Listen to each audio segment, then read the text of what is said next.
نحمده ونصلي على رسوله الكريم اما بعد فاعوذ باللہ من الشیطان الرجیم بسم اللہ الرحمن الرحیم۔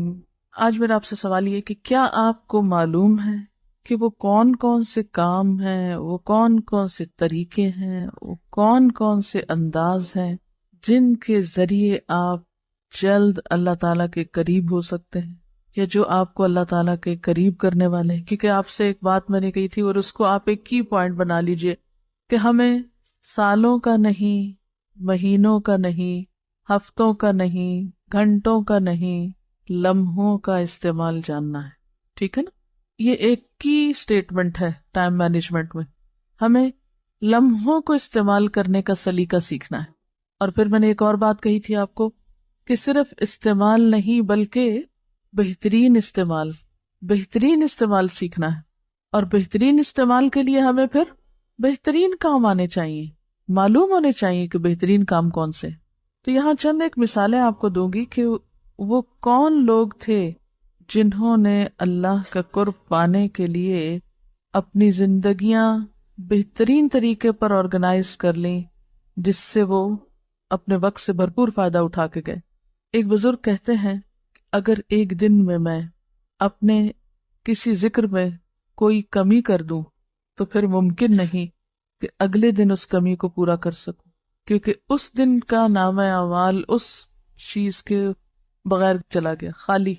اس بات کو سمجھنے کے لیے آپ یوں کر سکتے ہیں کہ ہمارا ہر دن ایک خالی صفحہ ہے ہماری ڈائری کا جو روزانہ ہمیں ملتا ہے۔ گویا ہر روز صبح سب کو ایک خالی پیپر مل جاتا ہے شام تک کے لیے یا اگلی صبح تک کے لیے، جو اس کے اعمال نامے کا کاغذ ہے۔ ہر روز کی طرح مثلاً آج بھی آپ کو آپ کے اعمال نامے کا کاغذ ملا ہوا ہے، جس پر صبح سے لے کر رات تک کے آپ کے سارے کام ریکارڈ ہوتے ہیں، کیا کیا آپ نے سب لکھا جاتا ہے۔ وَكُلُّ كَبِيرٍ وَصَغِيرٍ مُسْتَطَرٍ، ہر چھوٹی بڑی بات لکھی چلی جا رہی ہے، ٹھیک، لمحہ لمحہ اس میں شو ہو رہا ہے کہ آپ نے کہاں گزارا، چاہے مختلف رنگوں سے یا مختلف ڈیزائنوں سے، یا اس صفحے کو آپ اپنا دن سمجھ لیجئے، یا اس سے آپ اپنے آپ کو کمپیئر کر لیجئے۔ یہ صفحہ ہے ایک، اس میں مختلف رنگ لگے ہوئے ہیں، مختلف لکیریں ہیں، مختلف رنگ ہیں، کہیں ایک رنگ ہے، کہیں دوسرا ہے، کہیں تیسرا ہے، کہیں پورا ہے، کہیں آدھا ہے، کہیں کٹا ہوا ہے، کہیں ایک طرف کو جھکا ہوا۔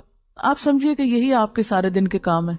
اس طرح اپنے دن کو آپ شو کر سکتے ہیں، یا آپ مثلاً مختلف جگہوں پر مختلف کلرز کے ساتھ یا مختلف ڈیزائنز کے ساتھ، یا کچھ گیپس چھوڑ کے، کچھ خلا، یعنی مختلف کاموں کو آپ سمبلائز کر سکتے ہیں، مختلف شکلوں یا رنگوں یا ڈیزائنوں بنا سکتے ہیں۔ ٹھیک ہے، وہ ہے آپ کی زندگی کا ایک دن۔ اور جو آپ میں سے آرٹسٹ ہیں وہ اسکیچ بھی کر سکتے ہیں، ٹھیک ہے، اسکیچ کر سکتے ہیں آپ۔ ہر ایک کے اوپر یہ اسائنمنٹ لازم نہیں، لیکن آپ میں سے جن کو اللہ نے صلاحیت دی ہے، میں ان سے ریکویسٹ کروں گی کہ وہ دوسروں کو سمجھانے کے لیے کوئی ایسا ایک ماڈل تیار کر لیں، ایک دن کا نقشہ بنائیں، کس میں ایک دن میں ہم جو کچھ کرتے ہیں اس کو مختلف رنگوں سے صرف شو کریں۔ کہیں کالا رنگ لگائیں برے اعمال کے لیے مثلا، کہیں گرین رنگ لگائیں اپنے معمولات کے لیے، کہیں نمازوں کو شو کریں، کہیں عبادت کو شو کریں، کہیں حقوق العباد کو شو کریں، کہیں اپنے پڑھائی کو، اور ہر ایک کے جیسے رولز ہیں اس کے مطابق اس کے جو گولز ہیں، ایک ڈیلی گولز کی جو لسٹ ہے آپ کی، اس کو آپ شو کر سکتے ہیں۔ اب دیکھیے کہ جب تک ہم اپنے اہداف مقرر نہیں کرتے، اپنے گولز متعین نہیں کرتے، اس وقت تک ہمارے اوقات یا ہمارا ٹائم ایٹ رسک ہے، نقصان پر ہے۔ جلد از جلد اپنے فرائض اور اپنی ذمہ داریوں کی لسٹ بنا کر سامنے رکھ لیں کہ مرنے سے پہلے کیا کیا کر لینا چاہیے آپ کو، کون کون سے قرضے چکا دینے چاہیے، کون کون سے حق ادا کر دینے چاہیے، کون کون سے فرائض پورے کر لینے چاہیے۔ اور بائی دا وے، وقت کون سا ہے وہ موت کا، کیا ٹائم ہے، ٹائم لمٹ کیا آپ کے پاس، لمحے کا نہیں پتا، اس لیے اس میں تاخیر نہیں ہونی چاہیے۔ وَلْتَنْظُرْ نَفْسٌ مَا قَدَّمَتْ لِغَدٍ، ہر شخص کو اپنا آپ حساب کرنا ہے، کیا ٹاسک ہے میرے، کیا اسائنمنٹس ہیں میری، کیا ذمہ داریاں ہیں میری، کیا فرائض ہیں میرے، کیا امنگیں ہیں، کیا آرزویں ہیں، کیا گولز ہیں، اہداف ہیں، زندگی میں کیا کرنا چاہتی ہوں۔ تو سب سے پہلے تو قرض اور فرض کی لسٹ بنائیے، مجھ پہ فرض کیا ہے، مجھ پہ قرض کیا ہے، یعنی ذمہ داری کیا ہے۔ پھر اس کے بعد آپ مزید کیا چاہتے ہیں، خواہشات کی لسٹ بنا لیں، امنگیں، آرزویں، ٹھیک ہے نا، ان کی آپ لسٹ بنا لیں۔ اچھا، پھر کچھ چیزیں تو سالوں میں ہوگی، ٹھیک، مثلا عبداللہ بسفر ایک بہت اچھے قاری ہیں، ان سے کسی نے پوچھا کہ تم کیا کرنا چاہتے ہو زندگی میں، جیسے ہمارے یہاں بچے کہتے ہیں ہم پائلٹ بنے گے، کوئی ڈاکٹر بنے گے، تو ان سے کسی نے پوچھا کہ تم کیا کرو گے، تو ان کا میں اپنی زندگی میں 1 ملین لوگ حافظ بناؤں گا۔ ملین جو 10 لاکھ ہوتے ہیں۔ اب یہ تو نہیں ہو سکتا کہ کوئی اگر یہ گول بنائے اور وہ کہ کل میں اپنا گول پورا کر لوں، یہ نہیں ہو سکتا۔ کچھ گولز ایسے ہیں جو آپ کی زندگی کے ساتھ لمبی عمر تک چلیں گے، اگر آپ کو اللہ نے لمبی زندگی دے دی، ڈیپینڈ کرتا ہے، تو اللہ کی مرضی، ہمارے ہاتھ میں تو کچھ نہیں۔ کچھ آپ کے گولز ایسے ہیں کہ جو شارٹ ٹرم ہوتے ہیں، کم وقت کے لیے ہوتے ہیں، تو یہ بھی آپ کو پھر دیکھنا ہوگا۔ پھر ایک اور حیثیت سے کہ جو آپ کے رولز ہوتے ہیں اسی کے مطابق آپ کے گولز ہوتے ہیں۔ آپ کا رول کیا ہے؟ مثلاً ایک سب سے اہم رول اس وقت آپ کا کیا کہ آپ ایک طالب علم ہیں، ٹھیک ہے؟ آپ کے اور بھی رولز ہو سکتے ہیں، مثلاً آپ ایک بیٹی ہیں، آپ ایک بیوی ہیں، آپ ایک ماں ہیں، آپ ایک مثلاً ڈاکٹر ہیں، کچھ بھی ہیں، اس کے مطابق آپ کو اپنے گولز جو ہیں وہ متعین کرنے ہیں۔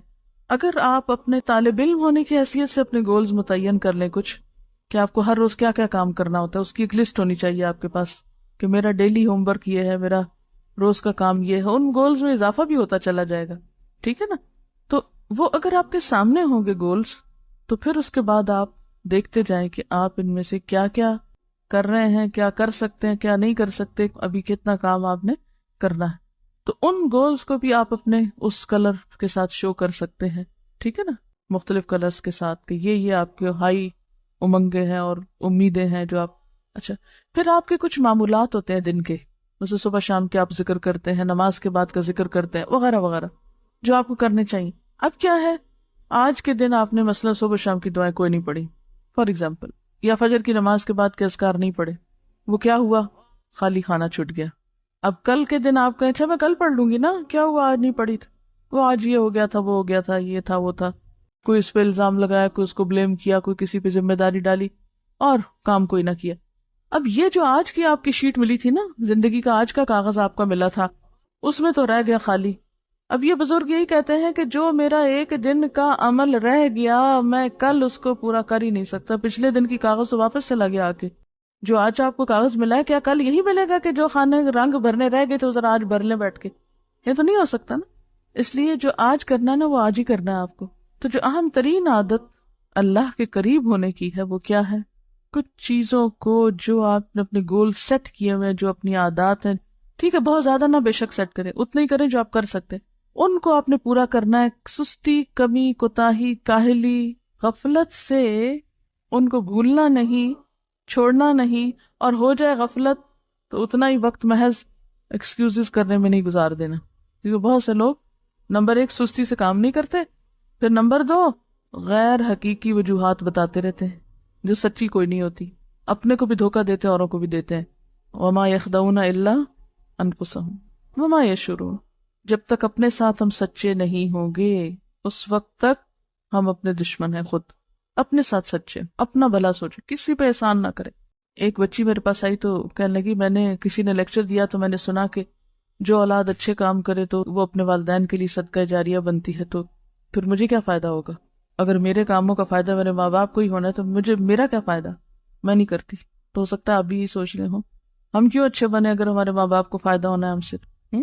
وَمَنْ جَاهَدَ فَإِنَّمَا يُجَاهِدُ لِنَفْسِهِ۔ سب سے پہلا فائدہ آپ کو خود ہوتا ہے، باقی کسی کو بعد میں ہوتا ہے۔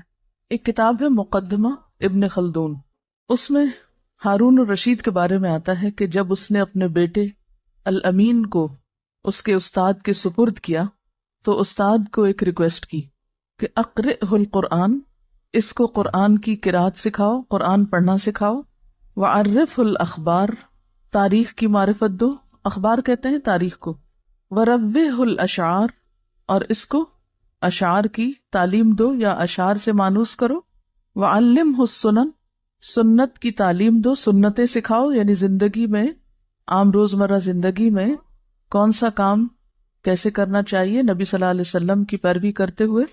وبصرہ بمواقع الکلام، وبصرہ بمواقع الکلام، بصرہ کا مطلب ہے بصیرت دو اس کو، سجھاؤ اس کو، مواقع موقع کی جمع ہے، کلام کا معنی کیا ہے؟ کلام یعنی بات کے جو موقع ہے، موقع محل کی مناسبت سے بات کرنا سجھاؤ یا سکھاؤ کہ کس موقع پر کیا بات کرنی چاہیے۔ اور کس انداز میں کرنی چاہیے، کہ یہ بچہ کس وقت میں کیا کہا کرے۔ وَامْنَعْهُ مِنَ الضِّحْكِ إِلَّا فِي أَوْقَاتِهِ، اور اس کو ہنسنے سے روک کر رکھنا مگر اس کے موقع پر یا موقع کی مناسبت سے یا اس کے اصل وقت میں۔ إِلَّا فِي أَوْقَاتِهِ، مگر ہنسی کے وقت۔ کیوں؟ بے موقع کی ہنسی کیا ہوتی؟ بے موقع کون ہنستا ہے؟ مجنون۔ جو مجنون ہوتے ہیں، پاگل لوگ جنہیں آپ کہتے ہیں، ان بیچاروں کو نہیں پتا ہوتا کہ کہاں ہنسنا ہے کہاں رونا ہے، تو ہر موقع بے موقع وہ ہنس دیتے ہیں بعض اوقات۔ تو بعض لوگ بھی بالکل مجنونانہ حرکتیں کرتے ہیں، سنجیدہ مجلس میں ہنسنا شروع کر دیتے ہیں، بعض اوقات نماز پڑھتے ہوئے ہنسنے لگتے ہیں۔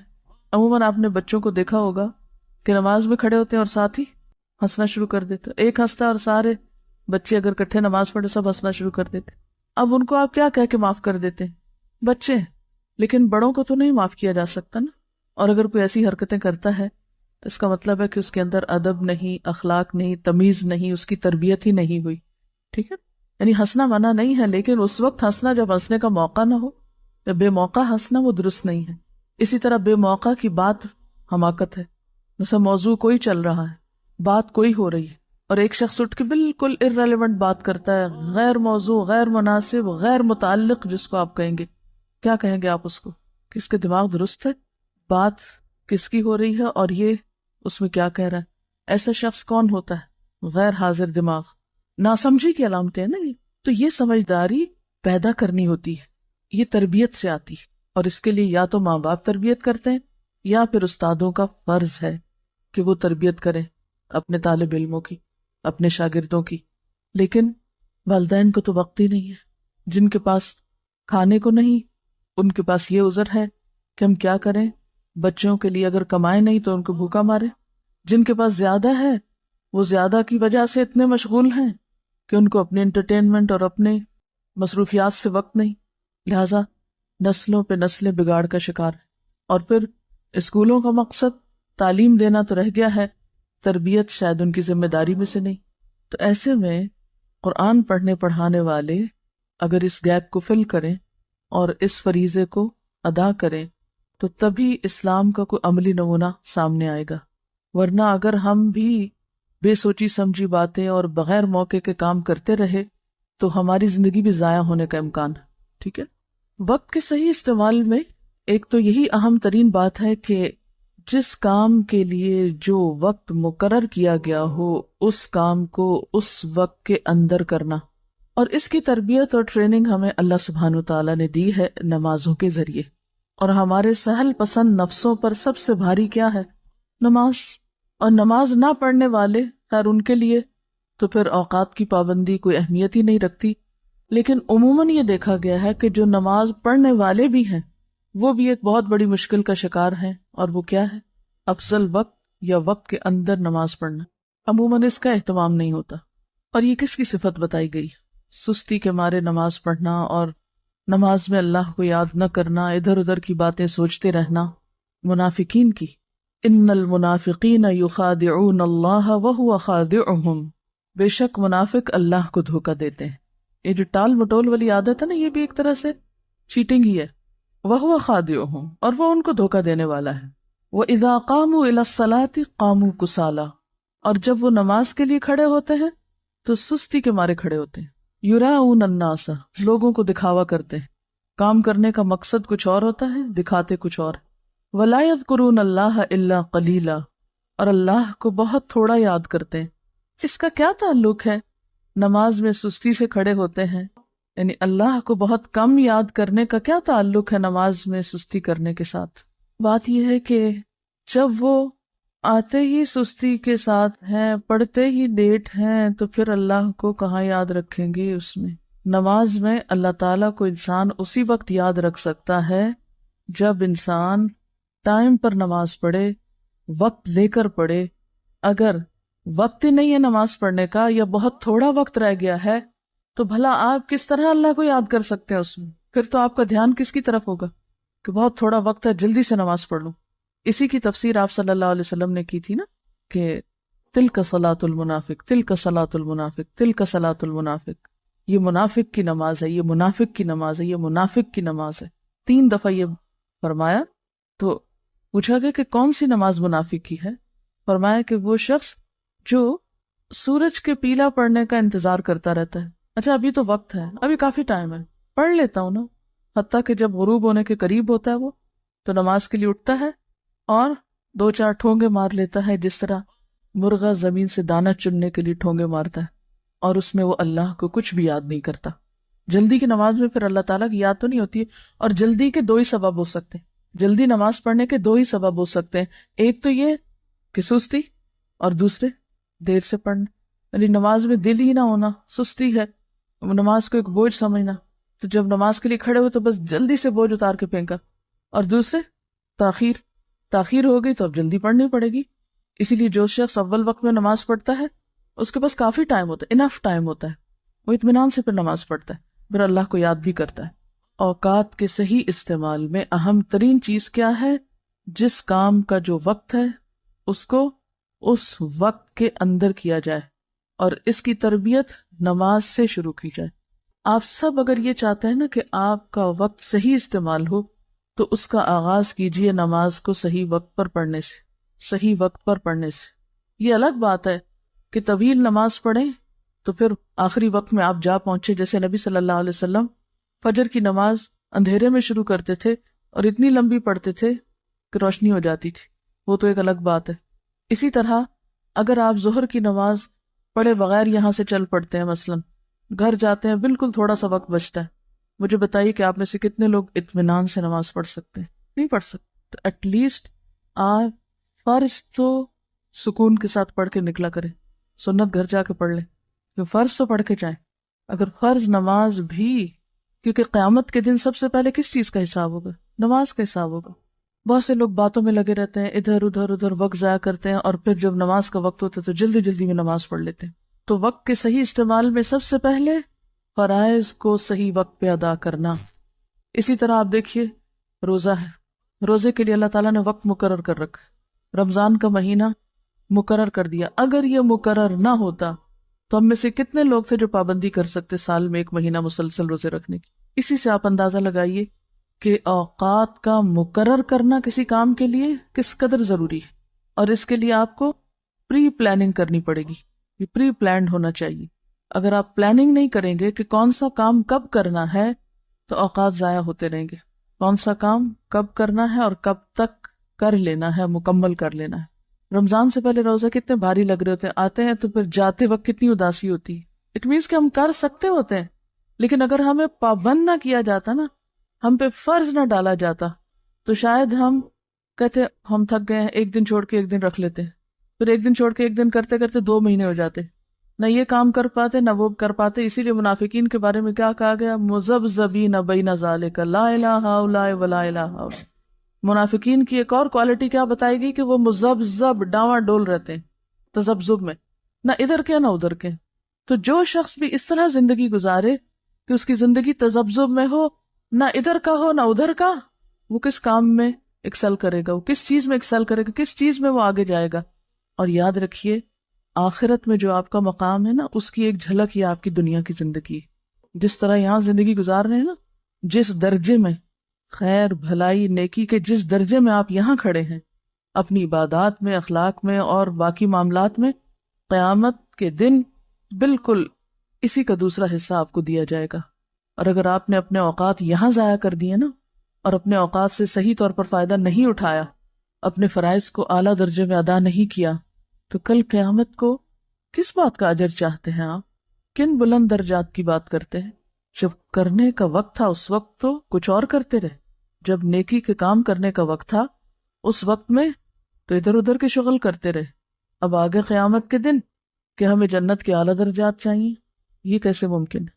تو بات یہ ہے کہ ہم کام کر سکتے ہیں، صرف نفس کو ڈھیل دیتے ہیں، لمبی لمبی آرزویں باندھتے ہیں، آج کا کام کل پہ ڈالتے ہیں، اور پھر کچھ بھی نہیں کرتے سوائے حسرت و یاس کے. پر ہاتھ کیا آ سکتا ہے؟ تو ایک بات یہ کہ اپنے آپ کو ڈھیل نہ دیا کریں. اچھا کر لوں گی، پھر کر لوں گی، پھر کیا ہوا؟ نہیں، خود کو ایک کے بعد ایک چیز میں پابند کریں، باندھیں، روکیں، کھینچیں کہ نہیں یہ تو کرنا ہی کرنا ہے. مثلا بچوں کے ساتھ آپ دیکھیں کہ مائیں کتنی جد و جہد کرتی، ان کو جی چاہتا ہے ہوم ورک کرنے، کتنے بچے ہیں جو خود آ کے خوشی سے اپنے کرسی میں اس میں بیٹھ کے ہوم ورک کرتے ہیں، پکڑ پکڑ کے، کھینچ کھینچ کے، اور پھر جب عادت ہو جاتی ہے تو اگلے سالوں میں کیا ہوتا ہے، پھر کہنا نہیں پڑتا۔ تو کوئی بھی اچھا کام ہو، نیکی کا کام ہو، خیر اور بھلائی کا کام ہو، شروع میں آپ کہیں گے نہیں یہ تو ہو ہی نہیں سکتا، میرے لیے تو ناممکن ہے، میں نہیں یہ کر سکتی، میرے بس میں نہیں ہے۔ لیکن اگر آپ واقعی ارادہ کر لیں تو سب کچھ بس میں ہے، ہو سکتا ہے، کر سکتے اور کر جائیں گے۔ اور یہ کام آپ کو اپنے لیے خود ہی کرنا پڑے گا۔ اس کے لیے آپ اپنے نیکی کے کام، خیر اور بھلائی کے کاموں میں اوپر جانے کے لیے ٹارگٹ رکھا کریں۔ کیسے؟ مثلاً آپ اس کو ایک پہاڑ کے اوپر چڑھنے سے تعبیر کریں یا اس سے تشبیہ دیں۔ آپ اپنے ٹارگٹ رکھیں، اچھا مجھے اتنی دیر میں یہاں تک پہنچ جانا چاہیے۔ جیسے کبھی آپ اگر سفر کر رہے ہوں، مثلاً گاڑی پہ اگر سفر کر رہے ہوں اور آپ نے نوٹ کیا ہوگا کہ آپ سوچیں اچھا کتنے مائل ہو گیا سفر، اتنے مائل، اچھا اتنا باقی، وہ مائل سٹون پہ آ بھی جاتا ہے نا کتنا باقی، کہتے میرا خیال ہے کہ 1 گھنٹہ لگ جائے گا۔ اور عموماً سفر میں ایسی گفتگویں کرتے ہیں نا، بس 1 گھنٹے کی بات ہے پہنچ جائیں گے۔ اور میرا خیال ہے شاید ہی کوئی شخص ایسا ہو جو سفر کرتے ہوئے، اچھا چھوڑیے باقی یہ جو گھر سے آتے جاتے ہیں روز، تو ہو سکتا ہے کچھ لوگوں کی عادت یہ کہ بار بار اپنی گھڑی یا گاڑی کی گھڑی دیکھتے رہتے ہوں کہ اچھا کتنے منٹ ہو گئے اور کتنا رہ گیا، آدھا ہو گیا یا کوارٹر ہو گیا یا کتنا ہو گیا، دیکھتے ہیں نا، ایک ٹارگٹ ہوتا ہے اتنی دیر میں ہم پہنچ جائیں گے۔ یہ تو آپ بندھے ہوئے ہیں نا، تو اس لیے بس اس میں آپ خود سوچتے رہتے ہیں۔ کچھ چیزوں کے ٹارگٹ آپ خود سیٹ کیا کریں، سامنے گولز رکھے کریں اپنے، اتنے دنوں میں اتنے وقت میں یہ کام مجھے کر لینا ہے اور میں کر لوں گی، ہو جائے گا، کیوں نہیں ہوگا، ہو سکتا ہے۔ انڈر ایسٹیمیٹ نہیں کیا کرے، اور اگر نہ ہونے کا ڈر ہو تو اللہ سے دعا کیا کرے کہ اللہ تعالیٰ اوقات میں برکت پیدا کر دے۔ اچھا تو بات میں ہی کر رہی تھی کہ ایک دم سے بڑے بڑے ہائی ہوپس اور ہائی گولز نہ بھی رکھیں اگر، تو چھوٹے چھوٹے رکھا کریں۔ جب ایک تک پہنچ جائیں تو اس سے کیا ہوگا، ایک سینس آف اچیومنٹ ہوگی نا، کانفیڈنس ڈیولپ ہوگا، پھر اس کے بعد ایک اگلا اور رکھ لیں، پھر اگلا، پھر اگلا، اگلا کرتے کرتے آپ وہاں تک پہنچ جائیں گے۔ اگر آج آپ دنیا میں جنت الفردوس کو اپنا گول بناتے ہیں، جیسا کہ بنانے کو کہا گیا ہے، آپ صلی اللہ علیہ وسلم نے فرمایا کہ جب تم اللہ سے مانگو تو کیا مانگو، جنت الفردوس مانگو، کیونکہ وہ جنت کا اعلیٰ ترین حصہ ہے۔ اچھا ہم کبھی کسی کو کہیں یا کوئی ہم سے کہے تو ہم کیا کہتے ہیں، میں تو اس قابل ہوئی نہیں کہ وہاں پہنچ جاؤں، اس لیے کچھ کرنے کی ضرورت ہی کیا، میرے تو بس میں نہیں، پہلے سے ہی سوچ لیتے ہیں یہ نہیں ہو سکتا، یہ بس خیال ہے۔ تو جو شخص اپنے کاموں کی ابتدائی مایوسی سے کرتا ہے اس سے پھر کس چیز کی توقع رکھی جا سکتی؟ صحابہ کرام اس سے برعکس سوچتے تھے، وہ جنت کو پانے کی سچی طلب اور تڑپ رکھتے تھے، اور واقعی وہ سمجھتے تھے کہ ایسا ہو سکتا ہے، اور اس کے لیے وہ ہر چیز چھوڑنے کو تیار ہو جاتے تھے، جان ہو، مال ہو، کچھ بھی چھوڑنے کو۔ اب دیکھیں نا، جو پہاڑ کی چوٹی پہ چڑھنا چاہتا ہے وہ زمین چھوڑے گا نا، جہاں کھڑا وہ چھوڑے گا نا، وہ چھوڑ کے اوپر پہنچے گا نا، تو کچھ پانے کے لیے کچھ دینا تو پڑتا ہے۔ پھر آپ یہ دیکھیں کہ ملے گا کیا اور چھوڑ کیا رہے ہیں، کس کی قیمت زیادہ ہے؟ جس کی زیادہ ہے اس کو لے لیں، اور جس کی تھوڑی ہے اس کو چھوڑ دیں، اس کی قربانی کر لیں۔ اچھا اس کو ایک اور چھوٹی سی مثال سے سمجھیں۔ مثلاً عبداللہ بن عبد الملک کہتے ہیں کہ ہم اپنے والد کے ساتھ جب سفر کر رہے ہوتے تھے تو ہمارے والد ہم سے کہتے، سبحوا حتی تأتوا تلک الشجرہ، اچھا تم سب بچوں تسبیح کرو جب تک وہ درخت آ جائے۔ یعنی سفر کر رہے ہیں، پہلے تو وہ اونٹوں اور گھوڑوں وغیرہ پہ سفر ہوتا تھا، تو صحراؤں میں دور دور درخت نظر آتے تھے، وہ گھنے درخت بہت زیادہ تو نہیں تھے عرب کے ملک میں، ایک جگہ سے چل وہ دور ایک درخت نظر آ رہا ہے تو بچوں کو کام لگا دیتے، جب تک وہ درخت آتا ہے تم تسبیح کرنا شروع کر دو۔ کہتے ہم کرتے جاتے، فنسبح حتی نأتیہا، کہتے جب ہم اس پہ پہنچ جاتے تو اگلا کوئی درخت دکھا دیتے۔ اچھا کبروا حتی تأتوا تلک الشجرہ، اللہ اکبر پڑھتے رہو جب تک وہ درخت آ جائے۔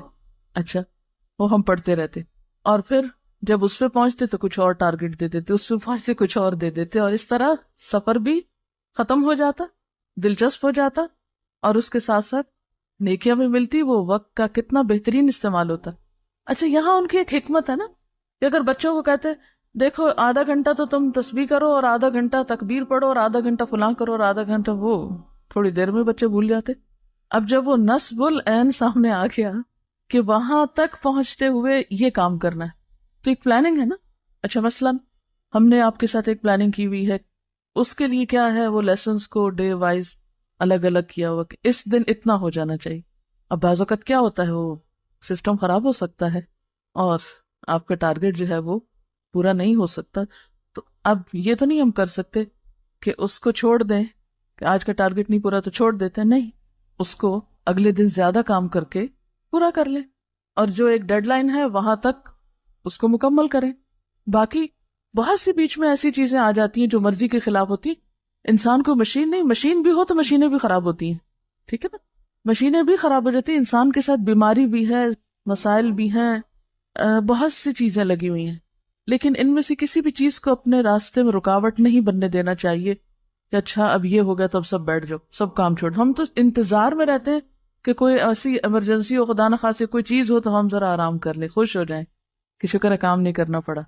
نہیں، اپنے ٹارگٹ مقرر کریں اور چھوٹے چھوٹے رکھتے جائیں.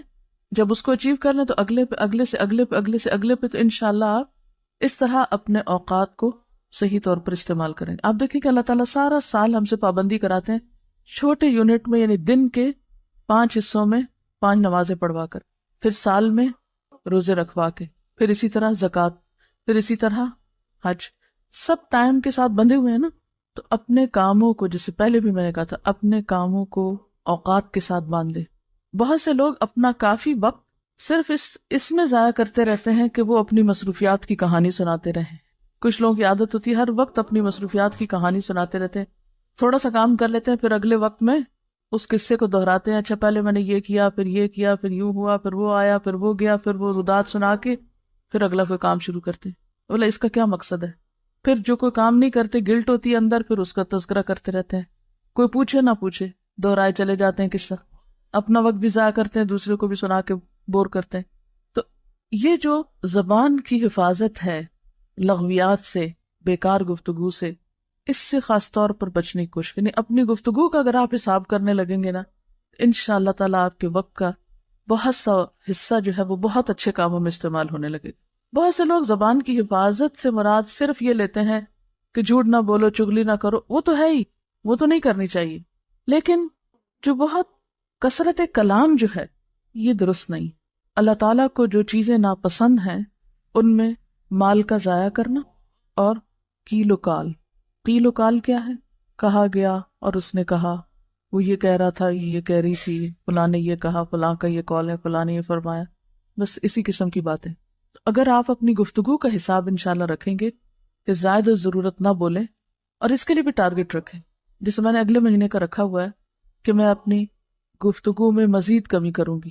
یہ چونکہ میرا اپنا ایک ٹارگٹ ہے تو آپ کو ایک راز فاش کر رہی ہوں، اور اس کے لیے خصوصی دعائیں کرنی ہے میں نے کہ یا اللہ میری گفتگو میں صرف وہ بچے جو واقعی ضرورت ہے، اور زائد ضرورت کلام کی عادت مجھ سے چھڑا دے. کلاس میں تو چلے ٹھیک ہے، سکھانے کے لیے بولنا تو ہے، لیکن اپنا حساب خود کرنا چاہیے نا. اور ایک مشکل یہ بھی ہے، مجھے ریسنٹلی اس کا بہت زیادہ احساس ہو رہا ہے کہ کہتے ہیں نا، لقمان حکیم سے کسی نے پوچھا تھا حکمت کہاں سے سیکھی، تو اس نے کہا احمقوں سے. تو بعض اوقات انسان دوسروں کی گفتگو سے یہ سیکھتا ہے کہ کس شخص کی گفتگو میں کتنا ایسا فالتو تھا، یعنی جو آپ پہ ایک بوجھ بننے لگتا ہے. تو پھر آپ سب سے پہلے تو اپنے اندر سے وہ نکالیں. تو اس میں یہ ہے کہ جب دوسرے لوگ ایسی گفتگو کرتے ہیں جو آپ پہ بھاری ہوتی ہے، تو پھر سب سے پہلے آپ اس گفتگو کو اپنی کلام سے نکال دیں. ایک اور بات یہ ہے کہ جو انسان کی عمر زیادہ ہوتی جاتی ہے، تو آپ نے نوٹ کیا ہوگا کہ اس میں بھی شاید معلومات زیادہ جمع ہو جاتی ہیں اندر، یا معلوم نہیں کیا مشکل ہوتی ہے، تو گفتگو طوالت پکڑنے لگتی، یا پھر اپنے اوپر کنٹرول کم ہو جاتا ہے انسانوں کا. یہ بھی ایک وجہ ہوتی ہے. اس بات سے بہت ڈر لگتا ہے مجھے کہ انسان کا سیلف کنٹرول کم ہو جائے. سارے قوا کمزور ہو جاتے ہیں نا، حافظہ کمزور ہو جاتا ہے. اب جب حافظہ کمزور ہے، ابھی یاد ہی نہیں رہا کیا کہا، پھر وہی بات کر دی، پھر وہی کر دی، وقت تو ضائع ہوا نا. تو کتنی ضروری ہے یہ بات کہ ہم ان تمام خرافات سے بچنے کے لیے اپنا حساب بھی کرتے رہیں، اور خاص طور پر اللہ تعالیٰ سے دعا کریں فالتو بیکار چیزیں زندگی سے نکلے. ترقی یافتہ ممالک میں جو کام کے اوقات ہوتے ہیں اس میں لوگ بالکل نہیں بولتے، یعنی کام کے وقت میں نہیں بولتے. مثلاً ایک کتاب میں نے ایک واقعہ پڑھا تھا کہ ہندوستان کے کچھ لوگوں کا ایک ٹرپ جاپان گیا، تو وہاں انہیں ایک فیکٹری دکھائی گئی، اس میں لوگ کام کر رہے تھے. تو حسب عادت جو ڈیلیگیشن تھا اس نے کام کرنے والوں سے گفتگو شروع کر دی، اچھا یہ آپ کیسے بنا رہے ہیں، یہ کیا ہے، وہ کیا ہے. حالانکہ ان علاقوں میں انتظام ہوتا ہے کہ آپ فیکٹری دیکھیں خاموشی کے ساتھ، اور جو کچھ وہاں ہو رہا ہے اس سب کو ایک سکرین پر الگ سے ایکسپلین کیا جاتا ہے. وہ ہر ایک سے جا کے آن دا اسپاٹ نہیں آپ پوچھ سکتے.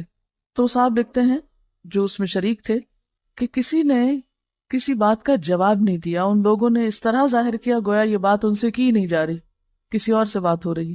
اچھا, اب ہوا یہ کہ جب بریک ہوئی فیکٹری میں تو وہ صاحب جو ان کی بات کا جواب نہیں دے رہے تھے وہ آئے اور انہوں نے کہا کہ اصل میں ہم کام کے اوقات میں بات نہیں کرتے, کام کا وقت کام کا وقت ہے. اچھا, اس کی ٹریننگ بھی ہمیں اللہ تعالیٰ نے دی ہے. کہاں؟ نماز میں. اگر آپ نماز پہ غور کریں تو نماز اگر ہماری درست ہو جائے اور نماز کا ہم صحیح فائدہ اٹھائیں تو ہماری ساری زندگی درست ہو سکتی, سارے عمل درست ہو سکتے ہیں. اچھا, ہم لوگ اگر اپنے کام کے اوقات میں بولنا چھوڑ دیں ایٹ لیسٹ, تو آپ دیکھیں گے کہ کام بھی جلدی ختم ہو جائیں گے. ہمارے کام لمبے کیوں چلتے ہیں؟ کام ختم ہو کے کیوں نہیں دیتے؟ ہم کھانا پکا رہے ہیں یا کھانا کھا رہے ہیں یا کوئی بھی کام کر رہے ہیں تو آپ نے دیکھا ہوگا کہ وہ کام آدھے گھنٹے کا کام تھا, وہ گھنٹے سے بھی آگے نکل گئے, ہم ٹارگیٹ میٹ ہی نہیں کر سکے, وہ ٹائم ٹیبل سارا ہی ڈسٹرب ہو گیا. کئی لوگ ٹائم ٹیبل بناتے ہیں اور پھر خود بھی اس کی پیروی نہیں کرتے, اس کو فالو نہیں کرتے. اب کیا ہوتا ہے کہ وہ کچھ بھی نہیں کر پاتے زندگی میں. تو اس میں اگر کام کے اوقات میں مثلاً آپ نے اگر اپنے پڑھائی کے لیے جو وقت مقرر کیا نا گھر میں, آپ اس وقت میں کسی ایسی جگہ چلے جائیں جہاں آپ پھر اس ٹائم میں بات نہ کریں کسی سے. اچھا, بعض لوگوں کا حال کیا ہوتا ہے, یہاں سے جاتے ہی بستہ کھول لیتے ہیں, کتاب کھول کے بیٹھ گئے, اور وہ بھی قرآن شریف. اچھا, پڑھ رہے ہیں, ساتھ اس کو کوئی انسٹرکشن دے رہے ہیں, پھر پڑھ رہے ہیں, اس کے ساتھ بات کر رہے ہیں, پھر پڑھ رہے ہیں, پھر 4-5 گھنٹے وہ بھی ساتھ ہے, وہ بھی ساتھ. گھر والے یہ امپریشن لے رہے ہیں کہ وہاں سے کام بہت زیادہ ملتا ہے اور یہ تو سارا وقت ہی کام کرتے رہتے ہیں. آپ بھلے ان سے باتیں کریں لیکن ان کو بھی سیٹسفیکشن نہیں ہوتی کہ آپ نے ان سے کوئی بات کی, اور پڑھائی بھی نہیں ہو پاتی. تو اس کے لیے آپ کیا کر سکتے کہ جاتے ہی بستہ نہیں کھولے, آپ جائیں, جو بھی آپ کی روٹین ہے, نماز کی, آرام کی, کھانے کی, گھر والوں کو ٹائم دینے کی, گھر کے کسی کام کی, یا کچھ بھی جو بھی ہے اسے کر لیں. اور پھر آپ مثلاً مغرب تک ایک ٹارگٹ رکھیں کہ یہ ٹائم میرا ہے گھر والوں کے لیے, کھانا پکانے کے لیے, یا جو بھی آپ کے ذمہ ڈیوٹی ہے, 2 گھنٹے ہیں, 3 ہیں, 4 ہیں, جتنے بھی آپ کو ملے اس میں وہ کر لیں. اس میں آپ کتابوں کی طرف نہ جائیں. جب اس سے آپ فارغ ہو جائیں تو پھر آپ گھر والوں کو اس پر ٹرین کریں آہستہ آہستہ. اب آپ کے پڑھنے کا وقت آ گیا ہے, اب سب یہاں سے چلے جائیں یا آپ وہاں سے نکل جائیں. چاہے ایک کمرے کا گھر ہے نا, تو اس میں بھی ایک کونا فکس کریں, جگہ مقرر کریں, ٹائم مقرر کریں, اور اس ٹائم میں اپنا ٹارگٹ پورا کریں. بعض لوگ کتاب کھول کے بھی دنیا بھر کی باتیں سوچتے رہتے ہیں, پھر خیال آتا ہے اوہو, پھر شروع, پھر یہ بھی وقت کا ضائع کرنا ہے. جو ٹائم مقرر کیا ہے اس کو سامنے رکھیں اور دیکھیں کہ کیا آپ کی جو ٹارگٹ تھا وہ درست تھا, کتنے منٹ میں اتنا کام ہو سکتا ہے, اسے کریں. اور اگر بیچ میں آپ بریک لینا چاہیں تو پھر اس بریک کو بھی انجوائے کریں. اب دیکھیں کہ ترقی یافتہ ممالک میں کیا ہوتا ہے, کام کے اوقات مقرر ہوتے ہیں. مثلاً 8 بجے اگر دفتر کا ٹائم ہے تو 8 بجے ہی شروع ہوتا ہے, اور پھر 10 بجے اگر بریک ہے تو 10 منٹ کی, تو وہ 10 منٹ کی بریک میں کوئی کام نہیں کرتا. ہم لوگوں کا حال کیا ہے, جو بریک کا ٹائم ہوتا ہے اس میں ہم کام کرتے ہیں, جو کام کا وقت ہوتا ہے اس میں ہم بریک لیتے ہیں. اچھا, پھر اسی طرح پھر اگلا کام کا وقت ہے تو اس میں پھر یکسوئی سے کام. تو آپ کو معلوم ہے کہ ویسٹ میں گھنٹوں کے اعتبار سے پے دی جاتی, مہینے کی تنخواہ نہیں ہوتی, وہاں ہفتہ وار ہوتی ہے عموماً, اور ہفتے میں بھی ہر دن کے الگ آورز کاؤنٹ کیے جاتے ہیں. عموماً فیکٹریز میں وہاں کیا بنا ہوا ہے, کارڈ ہوتا ہے, یعنی جب ایک شخص کام کے لیے انٹر ہوتا ہے تو وہ ایک مشین سے کارڈ گزارتا ہے, وہ ٹائم نوٹ ہو جاتا ہے, اتنے بجے آئے تھے اس تاریخ کو. جب نکلتے ہیں تو تب بھی, تو جب سیلری لینی ہوتی تو اس کارڈ سے اس کا وہ ڈاٹا جمع ہو جاتا ہے کہ اس شخص نے اتنے گھنٹے کام کیے, اتنے گھنٹے. مثلاً اگر ایک شخص ہر روز صرف 5 منٹ لیٹ آتا ہے, صرف 5 منٹ, تو 5 دنوں میں, اگر وہاں عموماً 2 دن چھٹی ہوتی ہے, تو 5 دنوں میں وہ کتنے منٹ لیٹ آیا, 25 منٹ. اب وہ 25 منٹ کی سیلری کاٹ لیں گے, تو کاٹ لی جاتی ہے وہاں, کیونکہ 25 منٹ ایک اچھا خاصا وقت ہے. ہمارے ہاں 5 منٹ تو کیا, گھنٹوں کے حساب سے لوگ لیٹ پہنچتے ہیں کام پر, اور ندامت بھی نہیں ہوتی ان کو کہ انہوں نے کوئی نقصان کیا ہے اپنا بھی اور جہاں وہ کام کر رہے ہیں ان کا بھی. اور اس میں دنیا میں باقاعدہ مقابلے ہیں, اور ہر سال یہ دیکھا جاتا ہے کہ اس سال کس ملک میں ورکنگ آور کتنے تھے, ایک ایوریج شخص نے کتنے گھنٹے روز کام کیا, کیونکہ وہاں بیکاری کا تو سوال پیدا نہیں ہوتا الا یہ کہ کوئی بیمار ہو. اب مثال کے طور پر یہ ایک اسٹیٹسٹکس ہے میرے سامنے, 1970 میں امریکہ میں ایوریج ہفتہ وار کام 39.8 گھنٹے تھا, 1975 میں 39.5 تھا, 1980 میں, یعنی ہر 5 سال کا یہ انہوں نے جائزہ لیا, 39. 0.7 تھا. یہ 0.7 0.5 0.8 کا کیا مطلب ہے کہ یہ بھی گنا گیا. جاپان میں 43.3 70 میں، 38.8 75 میں، اور پھر 41.2 80 میں. اسرائیل میں 42.1 1970 میں، 40.3 75 میں، 38.3 80 میں. کہ یہ قوم نے جو کام کیا ہے اتنے گھنٹے روز. اور اس میں پھر مقابلہ ہے کہ نمبر 1 اس عرصے میں کون تھا، نمبر 2 کون تھا، نمبر 3 کون تھا. کوئی مسلمان ملک اس لسٹ میں شامل نہیں ہے. یہ بتا رہی ہے کہ ڈھارکی میں ایشیا کا سب سے بڑا ایگرو کیمیکل کا پلانٹ ہے اور اس میں توسیع ہوئی. تو چائنا سے خواتین ورکرز آئیں تو لوگوں نے کہا کہ یہ عورتیں کیا کام کریں گی، تو آپس میں بہت باتیں کریں گی. لیکن انہوں نے اتنی اوقات کی پابندی اور محنت کے ساتھ اپنے کام کو کیا کہ وقت سے پہلے اپنا ٹارگٹ مکمل کر لیا. یعنی وقت سے پہلے اپنا گول اچیو کر لیا، اور وقت سے پہلے جو پلانٹ تھا اس کی جو توسیع کا کام تھا وہ مکمل ہو گیا. اور کام کے اوقات میں بالکل بات نہیں کرتی تھی. ایک بریک میں وہ والی بال کھیلتی، چھٹی کے وقت سوئمنگ کرتی، اور بہت ایکٹیولی سب کام ہو رہا تھا. ہمارے ہاں نہ کام کے وقت میں کام کی عادت ہے، نہ ہی کام کا احترام ہے. ہاں تمنائیں بہت بڑی ہیں. کیا چاہتے ہیں؟ دین کی خدمت چاہتے ہیں. دنیا کے کام تو محنت کے بغیر ہوتے نہیں. دین کا کام ایک ایسا کام ہے جو بغیر کسی منصوبہ بندی کے، بغیر کسی محنت کے خود ہی ہو جاتا ہے. ہمارے ہاں تو جمعے کی چھٹی بھی نہیں ہے، اس میں بھی کام ہے. کیا سکھایا گیا ہے کہ اذا قضیت الصلاۃ فانتشروا، جب نماز ہو جائے تو فانتشروا فی الارض فابتغوا من رزق اللہ، کام کرو، رزق تلاش کرو. تو ہمیں اگر ہم واقعی چاہتے ہیں کہ اپنے اوقات کو صحیح استعمال کریں تو نمبر 1 پلاننگ بے حد ضروری ہے، اور اس کے لیے گولز، اور گولز بھی ہر شخص کے مختلف ہوں گے. ہر شخص کے گولز اس کے رولز کے مطابق ہوں گے. جو آپ کے رولز ہیں، کچھ رولز تو آپ کے مینڈیٹری ہیں جن کو آپ تبدیل نہیں کر سکتے. مثلا ایک ماں ہے، گول تبدیل نہیں کر سکتے. اسی طرح مثلا آپ طالب علم ہیں تو آپ کا یہ رول تبدیل ہو جائے گا کچھ عرصے کے بعد. تو اب آپ اپنی زندگی میں یہ دیکھیے کہ آپ کے اوپر کیا کیا ذمہ داریاں ہیں، آپ کی اس وقت کی موجودہ حیثیتیں کیا ہیں. مثلا آپ ایک بیوی ہیں، مثلا آپ ایک بیٹی ہیں، مثلا آپ ایک طالب علم ہیں، مثلا بہن ہیں. اپنے مختلف رولز کو دیکھ لیجیے جو امپورٹنٹ ہیں.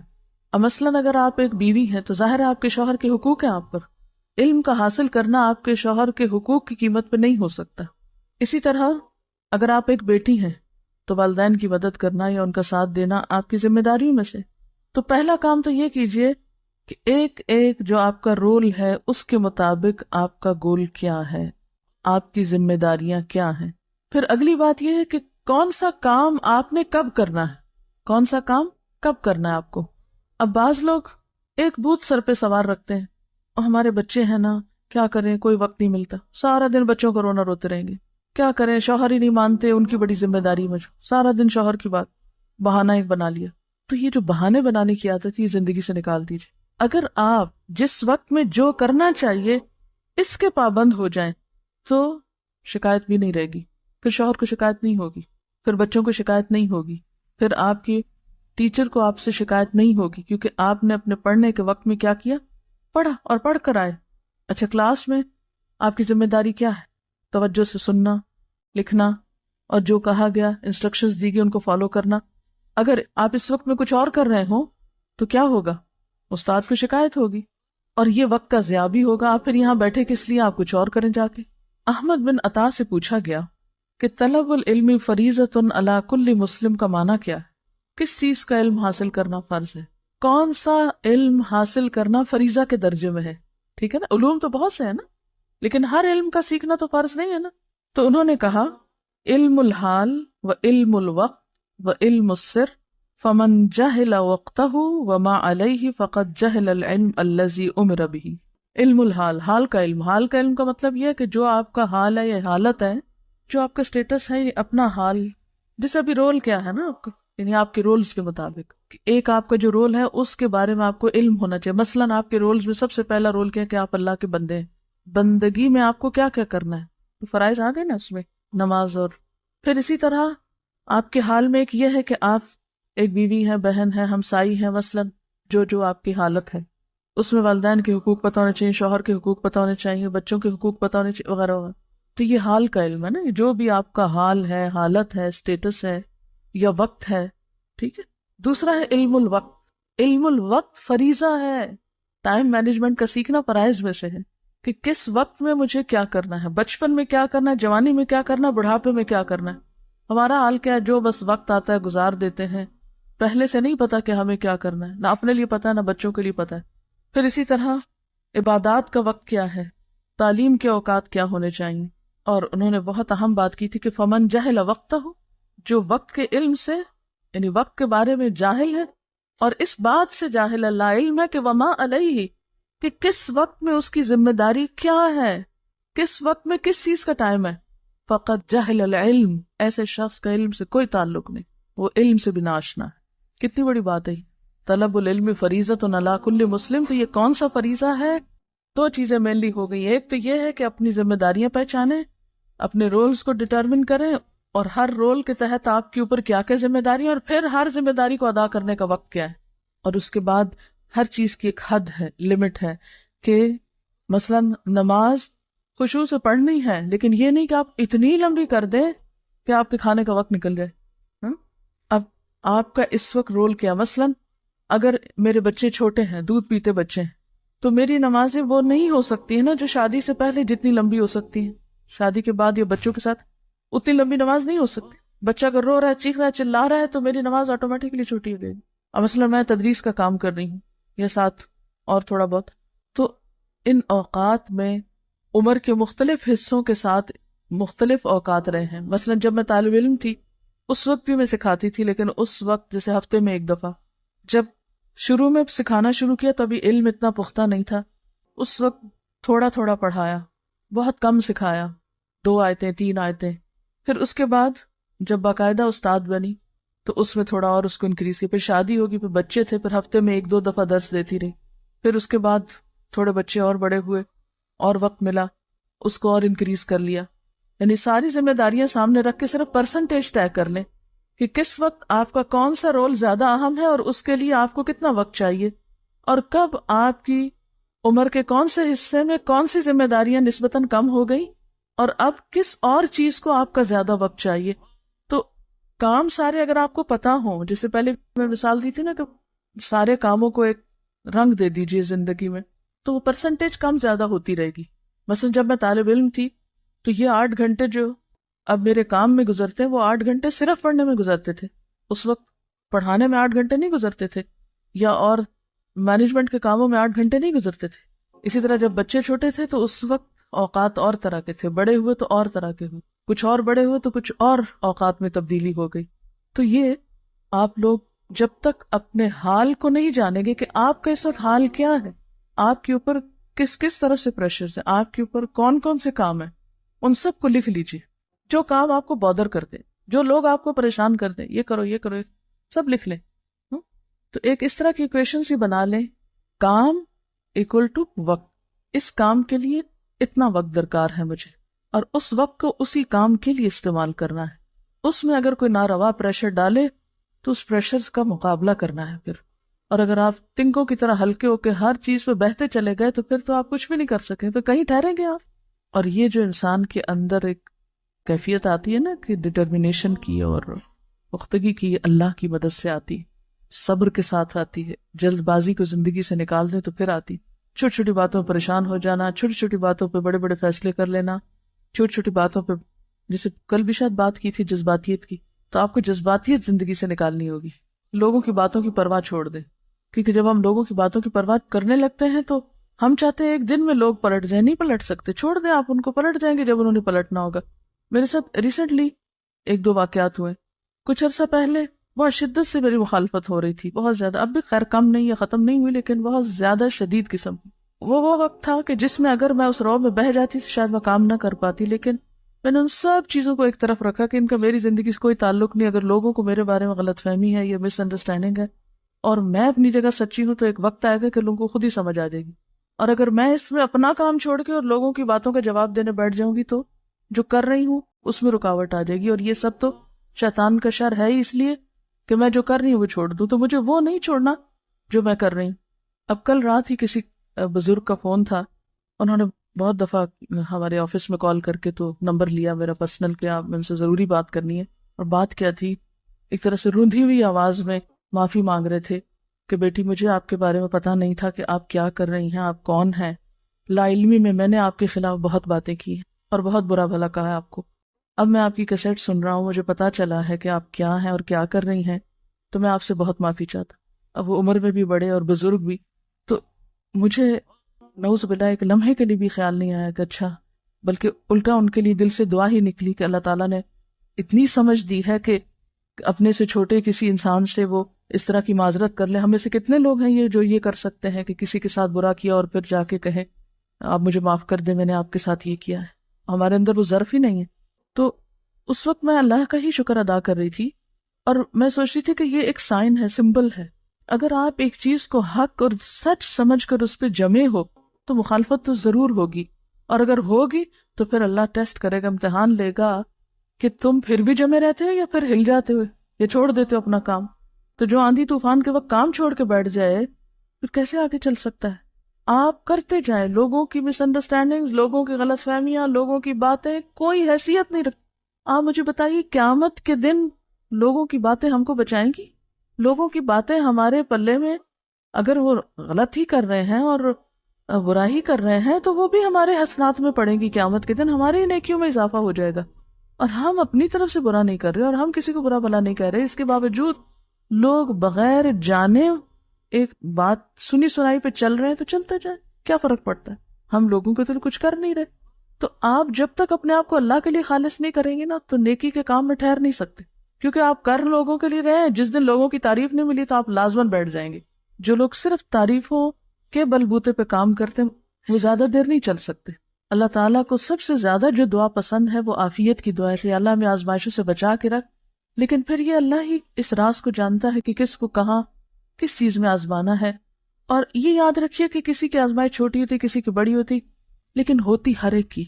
ایک تو یہ بات زندگی میں یاد رکھیں، اگر ہم سمجھتے کہ دین کے راستے میں ہمیں کوئی رکاوٹ نہیں، گھر والوں کو سب تعاون حاصل، ہو سکتا ہے صحت کے کسی مسئلے میں آزمائے جا رہے ہیں، ہو سکتا ہے کوئی مال میں آزمایا جا رہا، ہو سکتا ہے کوئی اولاد میں آزمایا جا رہا، ہو سکتا ہے کوئی شوہر کی طرف سے آزمایا، ہو سکتا ہے کوئی بیکار کی کسی اور چیز میں.